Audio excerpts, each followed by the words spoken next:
कोसेमना लौबा class 12 की examination gay ngarang thokpa physics subject ki question leak oikhiba aduda Chennaba mioi amang asi cyber crime na fare haibaga loinana thodok aduda kana chenari bage haibadu makhatana investigation jathari haina cyber crime Manipur gi SP and John na ngasi paumi singda phongdokre hairi second MR complex da leba cyber crime police station da leba SP gi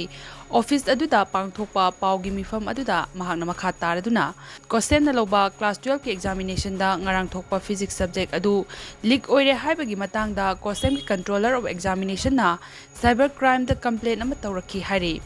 complaint report adu ki matung inna cyber crime na case ama register toki hari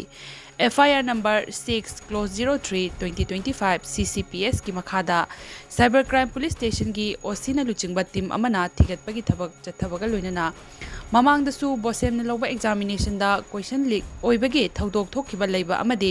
mahiroi khunai gi oibana cybercrime na thodok adu da Chennaba du kana no haiba thidokpaga loinana thodok adu da Chennari ba mioi ama fagat pangamle hari fagal aba mioi adudi Thobal da leiba Paradise English School gi vice principal su oiba amadi examination adugi AOC su oibaga loinana school aduda physics ki oza su oiba Thobal Nepra company makha lekai dagi maibam Sunil chahi 39 apokpa maibam ibomcha hairiba mioi asi cybercrime na fagat le hari mahang na makha ta na haikibada question leak oibagi thodok aduda makha ta na kana chenari bagi haibagi matangda thigatpagi thabak chathari faraba mioi adu court ta puthokpaga loinana mahakna makha taraduna tungi achangba mahiroi khunai ama oinaba examination da duty tariba oza sing OC AOC SO sing na matung da su thokdana ba hotnabiu haina mahakna makha ta khi hairi